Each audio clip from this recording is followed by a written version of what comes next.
কি হলো ভাইয়া, নাম্বারটা দিন না প্লিজ। আমি শুধু কিছু বলতে যাব ঠিক সেই সময়। আরে কি ব্যাপার, তুই এখনো এখানে কি করছিস? তোর না অফিসে খুব জরুরি কাজ বাকি ছিল? তাহলে এখনো এখানে দাঁড়িয়ে রয়েছিস কেন? যা অফিসে যা। যাচ্ছি। আবার যাচ্ছি বলছিস? যা তাড়াতাড়ি। আরে দাঁড়া না, আমরা আগে তোর ভাইয়ের কাছ থেকে ফোন নাম্বারটা নিয়ে নিই, তারপর না হয় উনি অফিসে যাবেন। না, ও এখন যাবে। কি হলো, এখনো দাঁড়িয়ে রয়েছিস কেন? তোকে যেতে বললাম না? যাচ্ছি তো। আরে তোদের এত কিসের কথা রে? চল সবাই ক্লাসে চল। চলো। তারপর ওর বান্ধবী নিয়ে কলেজের ভেতরে ঢুকে গেল। এদিকে আমিও আর সেখানে দাঁড়িয়ে না থেকে বাইকটা স্টার্ট করে অফিসে চলে এলাম। তবে ওখান থেকে আসার সময় রিয়া আমার দিকে এমনভাবে তাকিয়েছিল যে কি আর বলবো। আমি তো পুরোই ভয় পেয়ে গেছিলাম। কি রাগি লুক রে বাবা। আর কিছু না ভেবে অফিসের কাজে মন দিলাম। এদিকে কলেজে রিয়া। দোস্ত, তোকে একটা কথা বলবো। চল। দেখ, কথাটা খারাপ ভাবে নিবি না তো? কি এমন কথা বলবি যে খারাপ লাগতে পারে? আসলে কথাটা হলো তোর ভাইয়া সোহানের ব্যাপারে। অনেকদিন ধরে তোকে বলবো ভাবছি। কি কথা শুনি? দেখ, তোর ভাইয়া তো বিয়ে করেনি, তার উপর ওর কোনো জিএফও নেই। নেই তো। না মানে আমি বলছিলাম কি, আমি না সোহান ভাইয়াকে অনেক আগে থেকেই লাইক করি। এক কথায় বলতে গেলে শুধু আমি না, আমাদের বান্ধবীদের মাঝে আরো অনেকেই আছে। তো তুই তো আমাদের বেস্ট ফ্রেন্ড, তার উপর সোহান ভাইয়া তোর আপন খালাতো ভাই। তুই যদি একটু আমাদের লাইনটা ক্লিয়ার করে দিতি তাহলে আমাদের অনেক উপকার হতো। বান্ধবীদের কথা শুনে রিয়া পুরো শরীরে আগুন জ্বলে উঠল, কিন্তু তারপরেও নিজেকে শান্ত রাখলো। দেখ সোহান, এইসবে জড়াবে না। ও এগুলো পছন্দ করে না।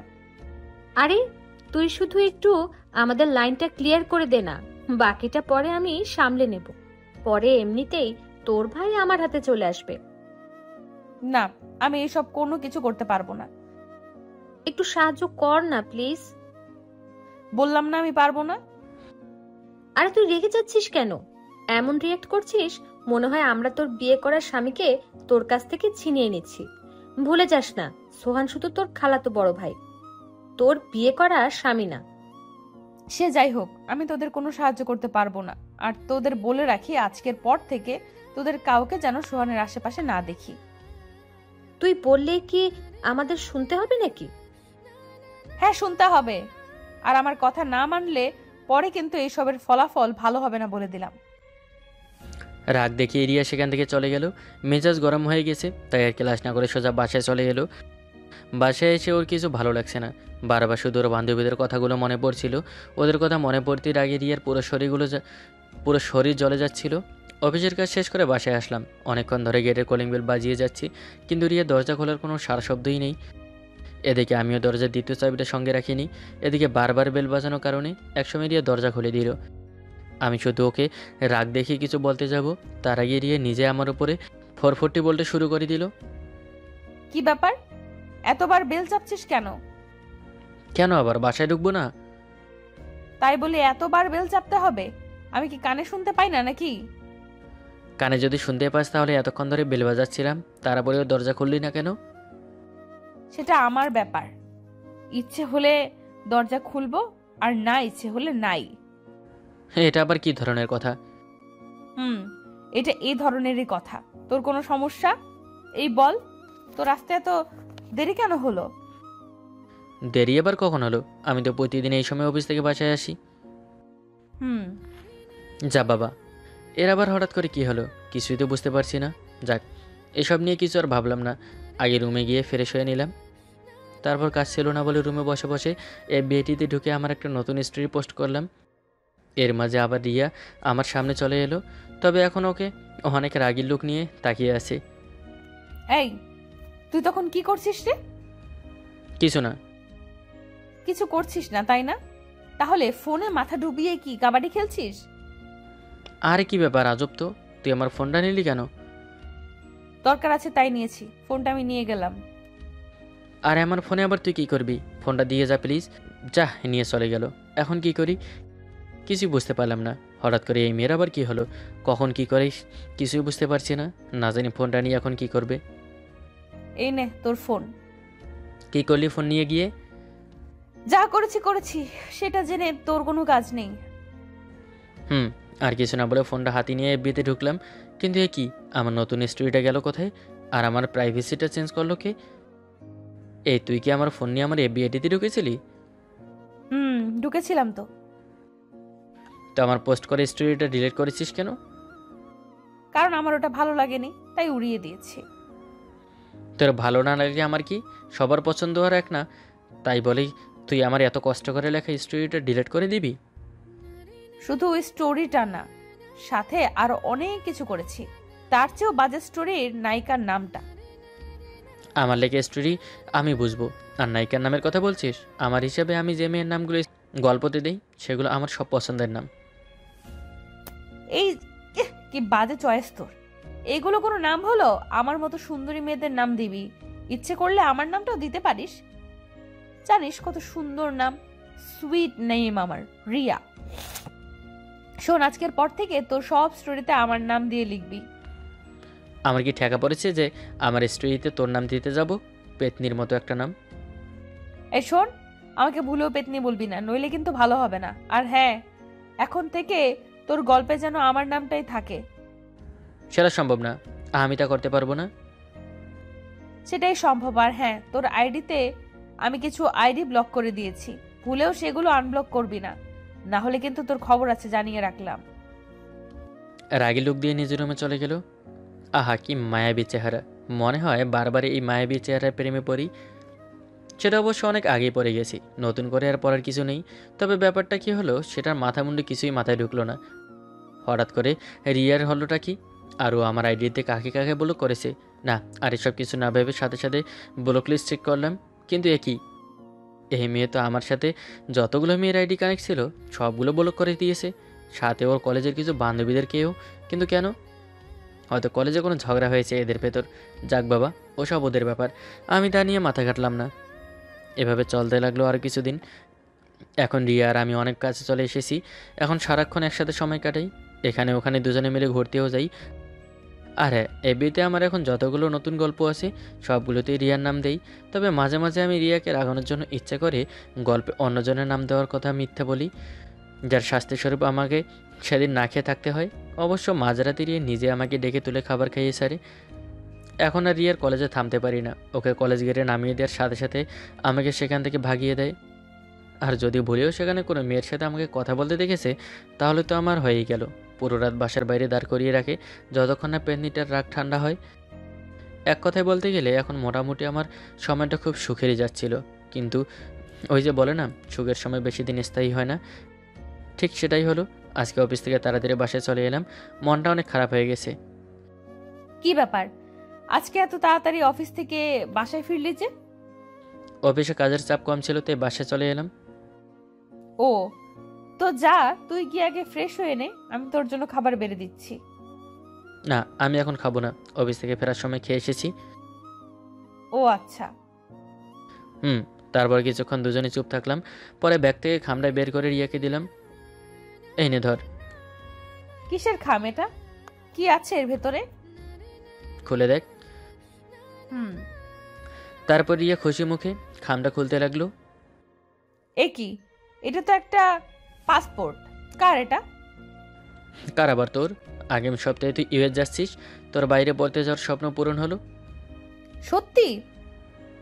খুশিতে আমাকে জড়িয়ে ধরে। হ্যাঁ সত্যি, এবার আর তোর বাইরে পড়তে যাওয়ার কেউ আটকাতে পারবে না। হ্যাঁ, সাথে আমিও না। কি, তুই কি আমাকে কিছু বললি? না কিছু না, তোকে আবার কি বলতে যাব। এখন বল, ট্রিট কবে দিবি? তোকে এত বড় একটা খুশির খবর শোনালাম, ট্রিট তো একটা লাগবেই।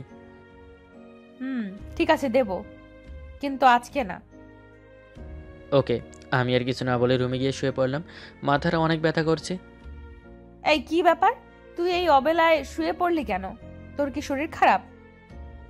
না রে, মাথাটা শুধু একটু ধরেছে, কিছুক্ষণ ঘুমালে ঠিক হয়ে যাবে। আচ্ছা ঠিক আছে, তুই তাহলে এখন একটু ঘুমা, কিছু দরকার হলে আমাকে ডেকে নিস, আমি পাশের রুমেই আছি। ঠিক আছে। রিয়া নিজের রুমে চলে গেল। এদিকে আমিও হালকা ঘুমিয়ে নিলাম। ঘুম থেকে উঠলাম একদম রাতের বেলা। অবশ্য রিয়া নিজে এসে আমাকে জাগিয়ে দিয়েছে। কিরে, এখন কেমন লাগছে? এখন ঠিক আছি। যাক, ভালো। আচ্ছা শোন, আমি যে বাইরে পড়তে যাব সেটা কি বাসায় জানিয়েছিস? মামা মামি ও আব্বু আম্মুকে জানিয়ে দিয়েছি। তারা কি বলল? প্রথমে তো সবাই না করছিল, কিন্তু একসময় সবাইকে বুঝিয়ে মত নিয়েছি। তুই সব নিয়ে ভাবিস না। এভাবে দেখতে দেখতে কেটে গেল আরও 3 দিন। আর 2 দিন পর রিয়া এখান থেকে চলে যাবে। ও চলে যাবে ভেবেই আমার মনের ভেতর কেমন যেন একটা অন্য রকমের ব্যথা অনুভব হচ্ছিল, যেটা আমি আপনাদের বলে বোঝাতে পারবো না। আসলে সত্য কথা বলতে কি, পেতনিটার সাথে থাকতে থাকতে কখন যে মনের অজান্তে ওকে ভালোবেসে ফেলেছি তা তো নিজেও বুঝতে পারিনি। কখন যে পেতনিটার মায়াজালে বাধা পড়েছি সেটা টের পাইনি। পেতনিটা কি বুঝতেও পারে না আমার মনের কথা? বুঝতে পারে না ওর ওই পেতনি মার্কা মায়াবী হাসির মায়া আটকে পড়েছে আমার এই অশান্ত মন? না, আজকে ওর কাছ থেকে সব কিছু জানতেই হবে। রাতে দুজনে একসাথে খেতে বসি। তাহলে তুই পরশুদিন চলেই তো যাচ্ছিস, তাই না? প্যাকিং তো তাহলে সব করে ফেলেছিস? তা তো অবশ্যই করেছি। যাক, তাহলে অনেক দিন পর তোর মনের আশা পূরণ হলো। কি বলিস? আর বলতে, আমার তো আর তর সইতে চাইছে না। কখন যে এই দিনটা কাটবে আর আমার সেই কাঙ্ক্ষিত দিনটা আসবে, আমার ওসব কথা ভাবতেই মনের মধ্যে অন্যরকম একটা অনুভূতি হচ্ছে। তার মানে এখন তো তাহলে তোর মনের ভেতর খুশিতে লাড্ডু ফুটছে। একদম ঠিক। তা ওখানে গিয়ে পড়াশোনা শেষ করে পরে কি করবি শুনি? ওসব নিয়ে এখনো তেমন খুব একটা ভাবিনি। আগে পড়াশোনাটা শেষ করি, পরের কথা পরে ভাবা যাবে। তা অবশ্য ঠিক। আচ্ছা, এখান থেকে চলে গেলে তোর কি আমাদের কথা মনে পড়বে? মনে তো পড়বেই, এতে আবার বলার কি আছে? ওখানে গেলেও সারাক্ষণ তোদের কথা মনে হতে থাকবে। কেন শুনি? কেন আবার, এমনিতেই। তাছাড়া এই যে এতদিন তোদের সাথে থাকলাম, তোর সাথে থাকলাম, আর তাছাড়া তোর মতো একটা ভালো বন্ধুও পেয়েছিলাম, তোকে কত জ্বালিয়েছি, এসব কথা মনে পড়বে না? আজব। ও, আর কিছু না? আর আবার কি আছে? না, কিছু না। আর কিছু বললাম না, চুপচাপ হালকা মুখ কিছু মুখে দিয়ে ওখান থেকে সরে পড়লাম। কি আর বলতাম ওকে, আমার আর কিছু বলার নেই। পাগলিটা আমাকে নিজের একজন ভালো বন্ধু ছাড়া আর কিছুই ভাবে না। তাছাড়া ও এখন অনেক খুশি। অযথা আমার মনের কথাগুলো বলে ওকে বিরক্ত করতে চাই না। তার চেয়ে বরং আমার মনের না বলা কথাগুলো মনের ভেতরেই জমা থাক। ওকে খুশি খুশি আমার থেকে দূরে সরে যেতে দেই। দেখতে দেখতে সেই চির অচেনা অনাকাঙ্ক্ষিত দিনটা চলে এলো। আজকে রিয়া চলে যাবে, কতদিনের জন্য সেটাও জানি না। এটা ভাবতে মনের মধ্যে অন্যরকম একটা ব্যথা অনুভব হচ্ছে, কিন্তু সেটা রিয়াকে বুঝতে দিচ্ছে না। মেয়েটাকে এখন সেই সকাল থেকে সব কিছু গুছিয়ে নিচ্ছে। আর 2 ঘন্টা পরেই ওর ফ্লাইট। একা করে বাসার সবার সাথে ফোনে কথা বলে নিল। অবশ্য এরই মাঝে একদিন রিয়াকে নিয়ে বাসা থেকে ঘুরে এসেছিলাম। কিরে পেতনি, তোর কি হলো? ফ্লাইটের সময় কিন্তু হয়ে যাচ্ছে। হয়ে গেছে, চল। চল। তারপর ওর লাগেজগুলো নিয়ে একটা ট্যাক্সি ভাড়া করে এয়ারপোর্টে চলে এলাম। আর আধা ঘন্টা পর ফ্লাইট। তাহলে ফাইনালি তুই এবার চলেই যাচ্ছিস, তাই না? যাক, ভালোই হলো। তোর মতো পেতনিটার আর প্রতিদিন সকাল বিকেল দেখতে হবে না। অনেক জ্বালিয়েছি সময়, এখন একটু শান্তিতে থাকতে পারবো। দেখ, আমাকে মোটেও পেতনি বলবি না, বলে দিলাম, নইলে কিন্তু ভালো হবে না। আমি মোটেও দেখতে পেতনিদের মতো না। সেটা সবাই ভালো করেই জানে, আর নতুন করে বলতে হবে না। দেখ সোহান, আমি কিন্তু এখন রেগে যাচ্ছি। এখন যদি আমি রেগে যাই তাহলে তোর কি অবস্থা করব সেটা আমি নিজেও বলতে পারবো না। থাক, তোর আর অযথা রাগার দরকার নেই। এমনিতে আর একটু পর চলে যাবি। আচ্ছা শোন একটা কথা। বল, কি বলবি? না থাক, কিছু না। আরে কি হলো, বল না, কি জন্য বলতে চাইলি? তেমন কিছু না, বলছিলাম কি ভালো করে যাস, ওখানে ভালোভাবে থাকিস, আর নিজের খেয়াল রাখিস। আর আর আবার কি? আর কিছু বলার নেই তোর? কি আর বলার থাকবে? না, আমার কেন জানি মনে হচ্ছে তুই আমায় কিছু একটা বলতে চাইছিস। দেখ, হাতে কিন্তু আমার আর তেমন কোনো সময় নেই। কিছু বলার থাকলে বলে ফেল। ভালো থাকিস, তোকে খুব মিস করবো রে। আর না, আর কিছু না। যা, এবার তুই ভেতরে চলে যা, তোর সময় হয়ে গেছে। আমার এদিকে কিছু জরুরি কাজ আছে, আমাকেও যেতে হবে। হুম। আচ্ছা চলি, ভালো থাকিস। চলে এলাম সেখান থেকে। আর কিছুক্ষণ ওখান থাকলে নিজেকে রিয়ার সামনে সামলে রাখতে পারতাম না। এদিকে আমি চলে আসার পর রিয়াও ভেতরে চলে গেল। আমি আর এয়ারপোর্টে থাকলাম না, চলে এলাম সেখান থেকে। মনটা বড় খারাপ, নিজে না চাইলেও দু চক্ষু দিয়ে বৃষ্টি ঝরে পড়ছে। পাগলিটাকে হারিয়ে ফেললাম, চিরদিনের জন্য হারিয়ে ফেললাম। ভাবতেই মনটা হাহাকারে কেঁপে উঠছে। কেমন ক্ষতি হতো পড়াশোনা করার জন্য বাইরে না গিয়ে আমার কাছে থাকলে। এখানে থেকে কি পড়া যেত না? না, আর কিছু ভাবতে পারছি না। চক্ষু দুটো নোনা পানিতে ভরে যাচ্ছে। রিয়ার ওখান থেকে এসে বাসায় ফিরলাম না, চলে গেলাম অন্য একটা জায়গায়। মন খারাপ, তাই দুঃখ বলার জন্য যেসব কিছু জীবনের ছুঁয়ে দেখিনি ওসব কিছুর সঙ্গে নিয়ে নিলাম। তারপর এক জায়গায় বসে ইচ্ছে মতো খেয়ে নিলাম। ওসব কিছু খাওয়ার পরেও মনটা হালকা হচ্ছিল না। এদিকে রাতও অনেক হয়ে গেছে, তাই আর রাস্তায় বসে না থেকে বাসার দিকে ছুটলাম। বাসার ভেতরে কাছে গিয়ে ধাপ করে পড়ে গেলাম। হয়তো এখন নেশা ধরে গেছে। অনেক কষ্টে নিজেকে সামলে নিয়ে গেটের কাছে গেলাম, কিন্তু একই গেট খোলা কেন? আমি তো যাওয়ার সময় গেটে তালা দিয়ে গিয়েছিলাম। তাহলে কি বাসায় চোর ঢুকেছে নাকি? অবশ্য চোর ঢুকে চুরি করবে, এটা বা কি? মহামূল্যবান জিনিস বলতে কয়েক ঘন্টা আগেই হারিয়ে ফেললাম। আমি আর এত কিছু না ভেবে বাসার ভেতরে ঢুকে গেলাম। কিন্তু একই, আমার কি নেশা করে একটু বেশি হয়ে গেল নাকি? নেশার ঘরে রিয়াকে আমার সামনে দেখছি, তাও আবার রাগি লুক নিয়ে কোমরে হাত দিয়ে আমার দিকে তাকিয়ে আছে। এটা কি করে সম্ভব? হয়তো নেশা করার কারণেই এমন হয়েছে। কিরে ডাইনি, তুই এখানে কি করছিস? কী হলো, কথা বলছিস না কেন? তোর না এখন ইউএসএ থাকার কথা, তাহলে এখানে কি করছিস? নাকি এখনও আমাকে খাওয়ার জন্য আবার ফিরে এসেছিস? কোনটা? এই, তুই কি ড্রিঙ্ক করেছিস? এমা, তুই কথা বলছিস কি করে? তোকে যেটা জিজ্ঞেস করেছি সেটার উত্তর দে। হ্যাঁ, আমি ড্রিঙ্কস করেছি। তো কি হয়েছে? কিন্তু কেন? তুই তো এগুলো কোনোদিন খাসনি। হ্যাঁ খাইনি, কিন্তু আজকে খেলাম। কারণ কি জানিস? কি? কারণ হলো তুই। তোর জন্য আজকে আমি ড্রিঙ্কস করেছি। আমার জন্য মানে? হ্যাঁ, তোর জন্য। পেতনি কোথাকার, তোকে কে বাইরে পড়াশোনা করার জন্য যায় বলেছে? গেলি তো গেলি, আমার এই শান্ত মনটাকেও চুরি করে নিয়ে গেলি। যাওয়ার আগে একটিবারও আমার মনের কথা বোঝার চেষ্টা করলি না? বুঝলি না আমার মনের ভাষা, কতখানি ভালোবাসি তোকে? নিশ্চুপ অবাক চোখকে শুধু আমার কথাগুলো শুনছে। আগে আমি যখন একা ছিলাম তখন কত ভালো ছিলাম, কিন্তু তোকে ভালোবাসার কারণেই আজকে আমার এই দশা। এই ডাইনিটা যেই শুনলো যে ওর ইউএসএ যাওয়ার ভিসা তৈরি হয়ে গেছে, সাথে সাথে লাফিয়ে লাফিয়ে চললো ইউএস। মন তো করছিল যখন ঠাটিয়ে একটা চর মারি, কিন্তু চর মারলে তোর এই সুন্দর গালগুলো লাল হয়ে যাবে, তাই আর মারিনি।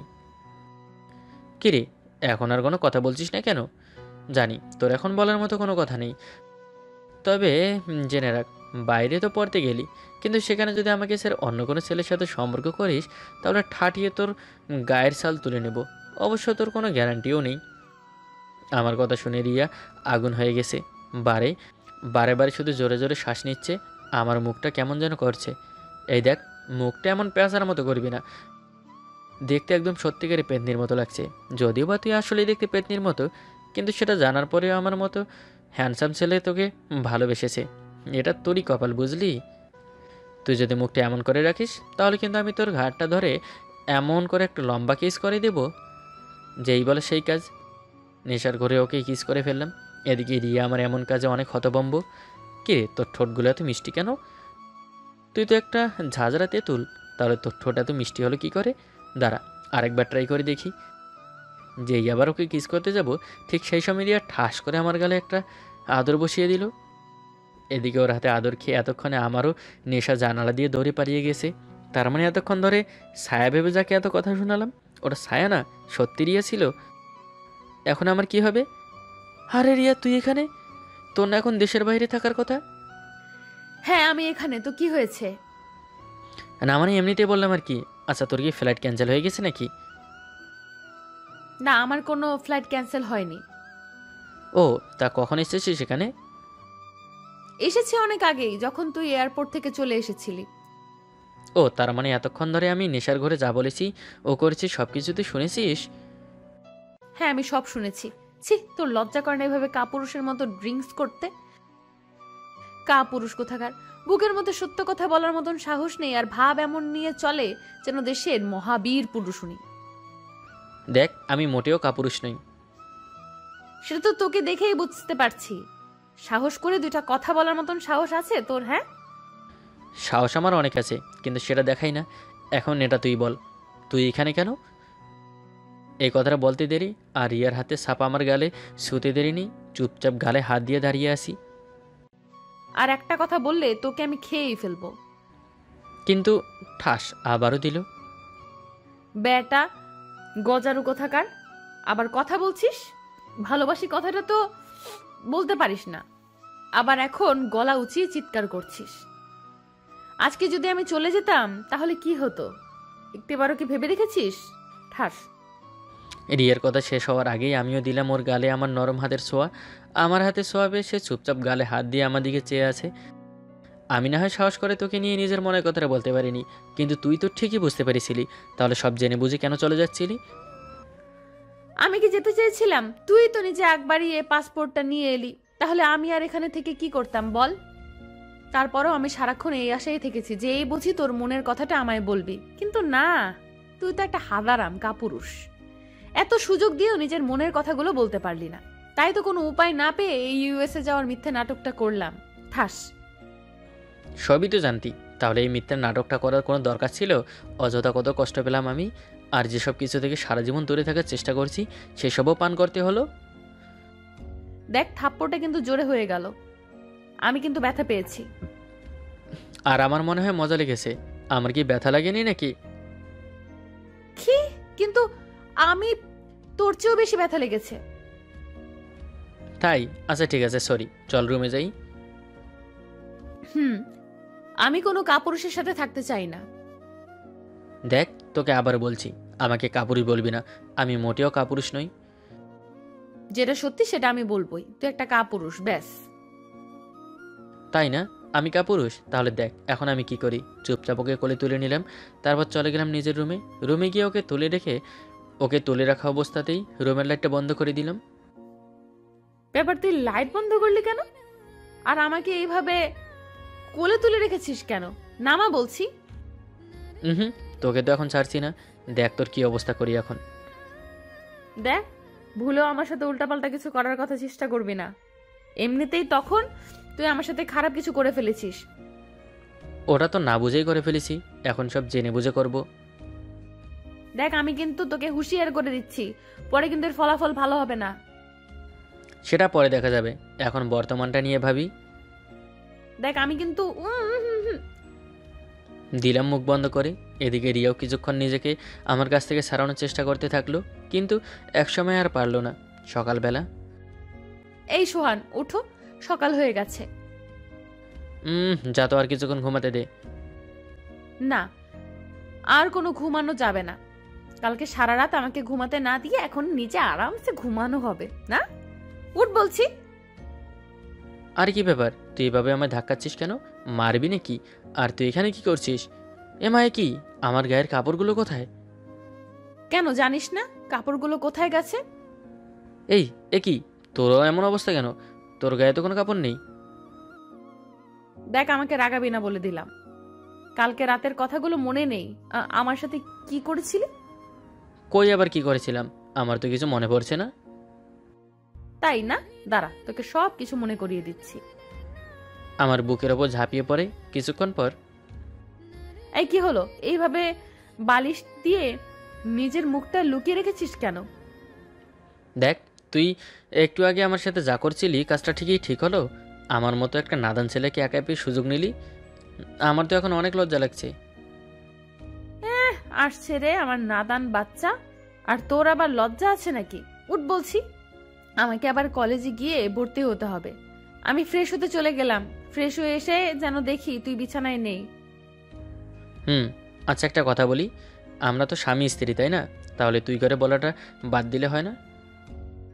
না, হবে না। আমি তোকে সারা জীবন তুই করেই বলবো, সাথে তুইও আমাকে তুই করেই বলবি। কিন্তু লোকে শুনলে কি বলবে বল?